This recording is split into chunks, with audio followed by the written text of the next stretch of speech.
je vous ai parlé de quelques hommes de la Bible. C'est très facile, enfin les noms que je vous ai donnés, c'est très facile. Nicodème, il est de 3 passages, ça représente 3 fois 5, 6 versets. 10 dans le 3e chapitre de l'Évangile de Jean, 3, 4 ailleurs, 3, 4 ailleurs. Philippe, il y a plusieurs Philippe. Philippe, l'évangéliste, donc le ministre, diacre, serviteur, qui fait partie des 7 de Acte 6. C'est Philippe l'évangéliste. Et il y a Philippe de Bethsaïda. Et donc, l'évangéliste, il doit habiter à Césarée, je crois, je ne sais plus maintenant, mais il n'habite pas en Bethsaïda. Alors, juste une petite parenthèse, c'est aussi pour ça qu'on voit les évangiles apocryphes. Les évangiles de nos Bibles donnent des détails énormes par rapport aux personnes. Les évangiles apocryphes, l'évangile de Thomas, de Marie, etc., n'apportent pas de précision, il n'y a presque pas de prénoms. Et les prénoms correspondent, par exemple, il y a beaucoup de Joseph, il y a beaucoup de Jacques, il y a beaucoup de Marie, c'était des prénoms courants du temps de Jésus. Mais il n'y avait pas de Kevin, il n'y avait pas d'Émilie, il n'y avait pas, je ne sais pas moi, il y a des noms actuels. Ce n'était pas la mode à cette époque. Mais les noms qu'il y a dans la Bible correspondent bien. Bon, fin de la parenthèse. Je voulais vous parler de Jean. Alors déjà, il y a aussi plusieurs Jean. Mais je ne peux pas, par rapport à un ou deux Jean, je ne peux pas vous mettre les 3 passages. Il faut lire tout l'évangile de Jean, tout l'Apocalypse, puis toutes les lettres de Jean. Alors, ce n'est pas le même auteur. L'Apocalypse, nous savons qu'il a été écrit dans un langage d'une personne qui n'avait pas fait d'université. Et Jean, l'apôtre Jean, dont il est parlé, de les Actes, Pierre et Jean, lorsqu'il parle au Sanhédrin, au tout début du chapitre des Actes, du livre des Actes, au chapitre 1, 2, 3, je pense, je ne sais plus le chapitre, mais il parle devant le Sanhédrin entier. Et toutes ces personnes très instruites diront comment Pierre et Jean, qui n'ont pas l'instruction, peuvent-ils nous répondre avec une aisance, une telle aisance, une telle facilité? Et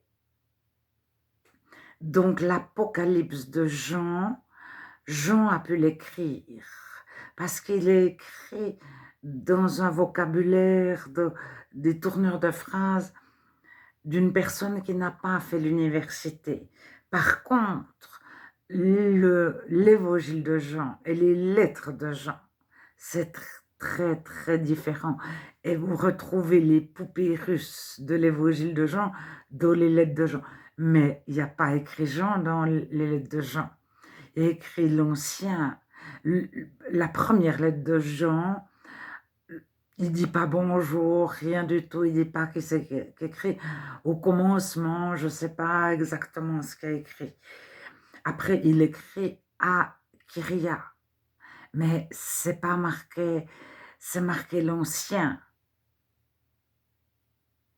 Alors, on a attribué ces lettres à Jean parce qu'au départ, enfin, peu après, il y avait la famille de Jésus, il y avait Jacques, qui est le frère de Jésus.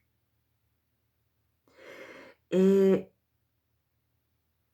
il y avait Paul, qui était vraiment quelqu'un de très instruit, qui a beaucoup écrit, etc. Mais si vous lisez les lettres de Paul, c'est toujours écrit « Paul et les frères qui sont avec moi ». Paul Timothée, Paul Sostène, nous écrivons.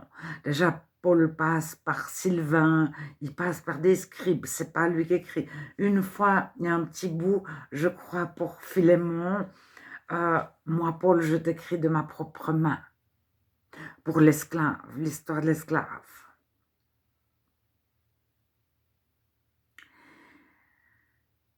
Mais pour revenir à Jean, il y a, ben on le sait, c'est dans le langage courant, Pierre, Paul, Jacques, ou bien Jacques, Pierre et Jean, ou bien Pierre et Jean.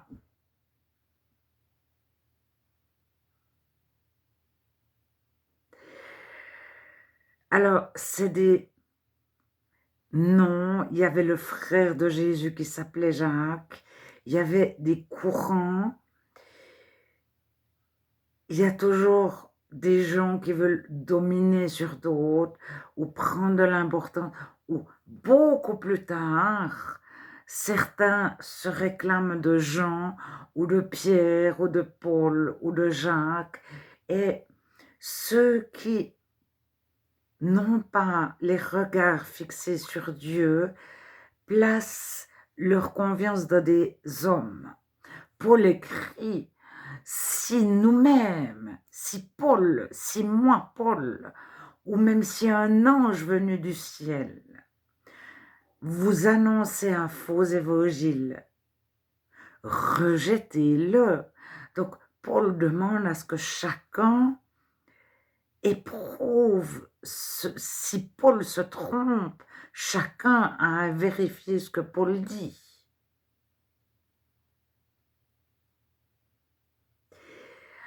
Alors, à un moment donné, quand quelqu'un parle de Pierre, de Jean, de Paul, de Jacques, de Pierre, de Jean, de Paul, de Jacques,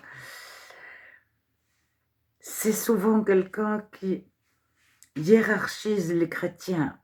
Il y a les plus vertueux, il y a les plus formés, il y a ceux qui ont fait une école, il y a ceux qui savent le grec, etc. Mais devant Dieu, on peut avoir 50 diplômes, on peut avoir été baptisé 3 fois, par immersion, par aspersion, de 5 églises différentes. On n'est pas sûr d'être sauvé. Est-ce que Jésus habite notre cœur? Alors on peut avoir 20 diplômes, été baptisé 6 fois, on peut nous avoir imposé les mains 3 fois pour qu'on reçoive le Saint-Esprit, 20 fois. Est-ce que Jésus habite dans notre cœur? Alors à un moment donné, lorsque Jésus habite dans notre cœur, on ne voit plus les personnes.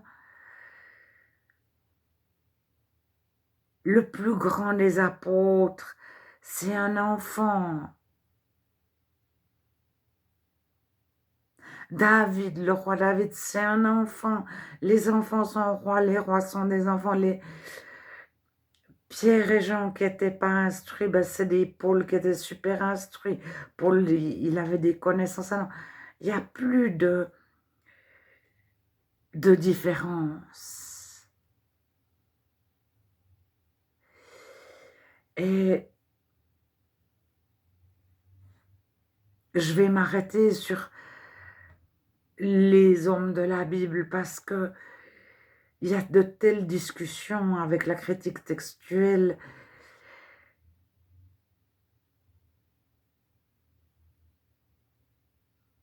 Je ne sais pas quoi vous dire. Alors autant c'est facile de trouver qui est André, il y a 6 versets sur André, il y a 4 versets sur le premier Philippe, puis 4 versets sur le deuxième. Mais qu'est-ce qu'on fait Jean, Pierre, Jacques, très exactement? Alors, ils sont cités dans des listes, souvent, ou bien on nous dit, il y avait Pierre, Jacques et Jean. Ils étaient là.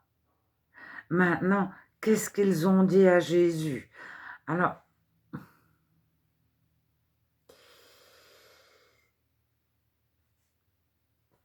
je vous invite à lire les lettres de Jean, plutôt que de rechercher à savoir qui est Jean, même si c'est pas du tout Jean qui les a écrites. Lisez les lettres de Jean et l'évangile de Jean.